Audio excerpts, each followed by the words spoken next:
中国的经济数据和官方宣传似乎越来越不搭调了。官方媒体天天说经济形势一片大好，但老百姓的钱包却越来越瘪。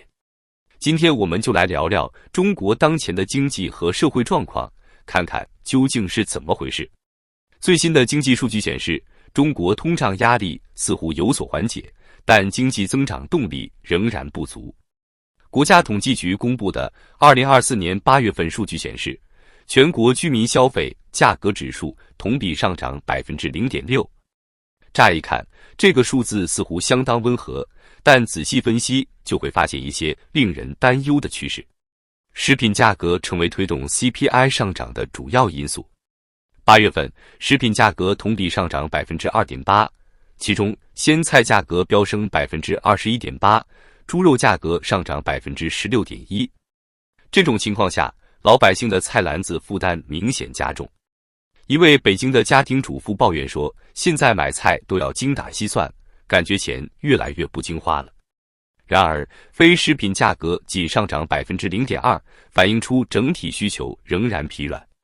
特别是交通通信价格同比下降 2.7%， 可能暗示消费者对出行和通讯支出更加谨慎。这种现象背后是人们对经济前景的担忧。更值得关注的是，1至8月平均 CPI 仅比上年同期上涨 0.2%。这个数字虽然避免了通缩，但也反映出经济活力不足。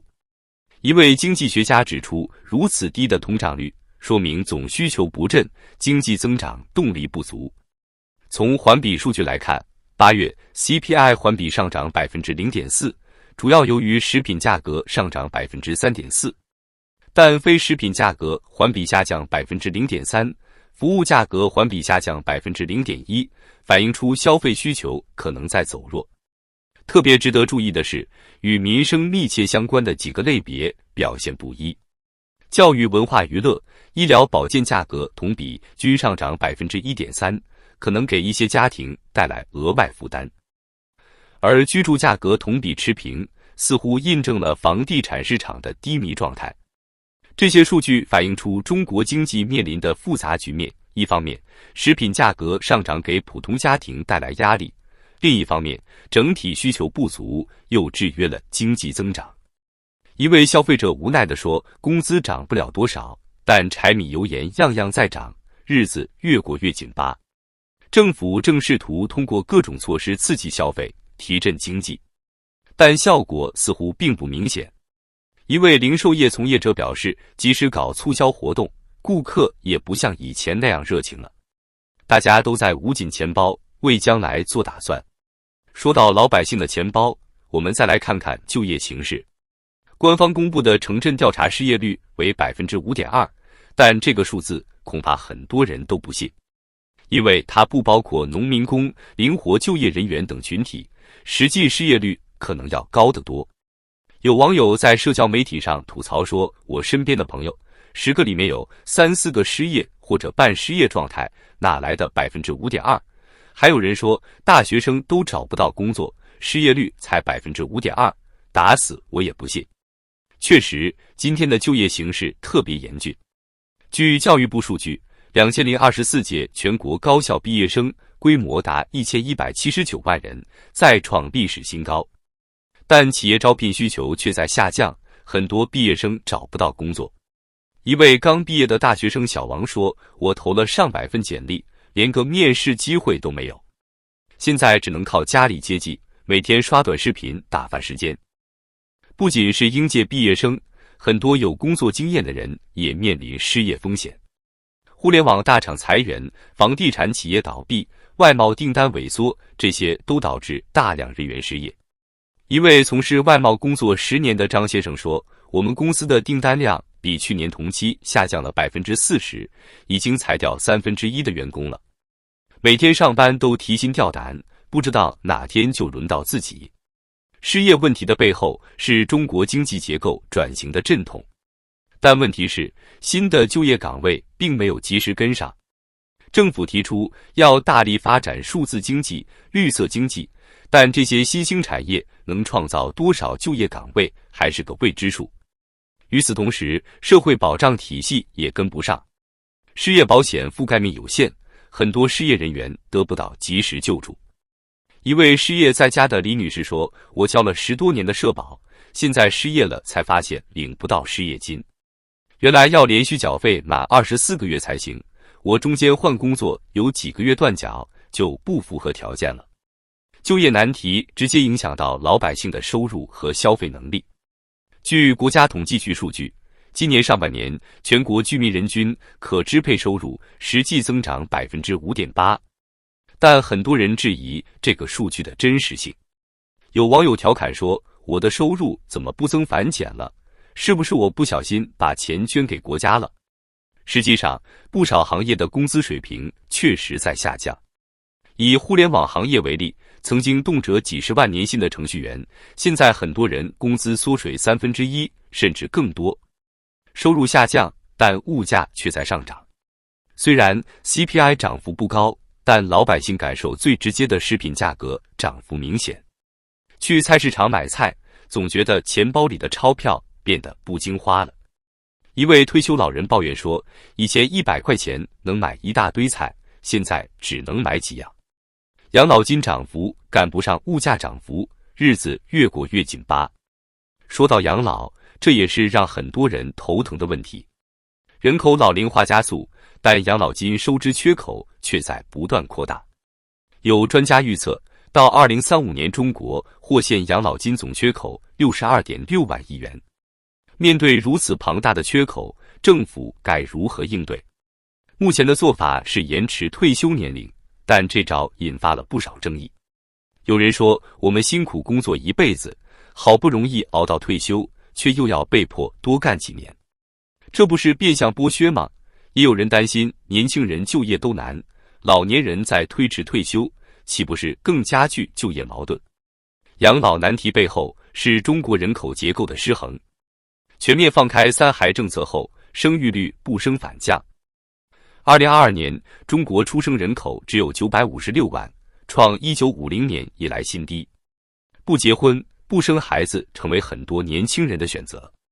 一位90后小陈说：“房价那么贵，工作那么累，我自己都养不活，哪还敢生孩子？”另一位已婚的李女士则表示：“我和老公都是独生子女，要照顾4个老人，再加上工作压力大，根本没精力再要孩子。”人口萎缩带来的不仅是养老压力，还有消费市场的萎缩。少子化导致教育、母婴等行业遭受重创，不少幼儿园和培训机构因为生源不足而倒闭。一位幼教行业从业者感叹：“以前几个幼儿园抢一个孩子，现在是几个孩子抢一个幼儿园。”除了这些宏观经济问题，老百姓的日常生活也面临诸多困扰。食品安全就是一个老大难问题。前段时间爆出的人造蛋黄事件，让很多人对中秋月饼望而却步。一位消费者无奈地说：“现在吃个月饼都提心吊胆，不知道里面有多少化学添加剂。”还有医疗资源分配不均的问题。大城市的3甲医院人满为患，而基层医疗机构却门可罗雀。一位农村大妈说：“村里卫生所的医生水平不行，看个感冒都不放心，但去县医院看病又要排队好几个小时，真是两头受气。”教育方面，虽然双减政策力图减轻学生负担，但效果似乎适得其反。学校的课业负担是减轻了，但家长的焦虑却加重了。不少家长反映，现在只能靠课外补习来弥补孩子的学习，反而花费更多。一位家长吐槽说：“以前补习班好歹还能开发票，现在都成地下工厂了，价格更贵，质量更差。”环境污染也是让人头疼的问题。虽然近年来空气质量有所改善，但水污染、土壤污染等问题仍然严重。一位环保志愿者说：“有些工厂表面上关停了，实际上是转移到了偏远地区，继续偷排污染物。监管部门人手不足，根本管不过来。”面对这些问题，政府也在不断出台各种政策，但效果如何还有待观察。有专家指出，目前的很多政策都是头痛医头，脚痛医脚，缺乏系统性和长远性。比如，为了刺激消费，各地纷纷发放消费券，但这种短期刺激能否持续，很多人持怀疑态度。一位经济学者说，发消费券就像是给经济打强心针，能起到短期提振作用，但解决不了根本问题。只有让老百姓对未来有信心，他们才会愿意花钱。再如，为了提振楼市，一些城市放松了限购政策，但这又引发了新的担忧，会不会导致新一轮房价上涨？一位刚需购房者说，好不容易等到房价回落，结果政策一放松，房价又要涨了。我们老百姓的利益谁来保护？面对这些困境，普通老百姓的日子自然不好过。但相比起实际困难，更让人担忧的是一种普遍的悲观情绪。很多人对未来缺乏信心，觉得再怎么努力也看不到希望。一位80后白领说，以前我们还相信努力工作就能买房结婚，现在连稳定工作都很难保证，每天就是庆幸自己还有口饭吃。一位刚毕业的大学生则表示，感觉我们这代人是夹在缝里的一代，既要养老又要带娃，自己的人生目标根本无从谈起。这种悲观情绪也反映在了消费行为上。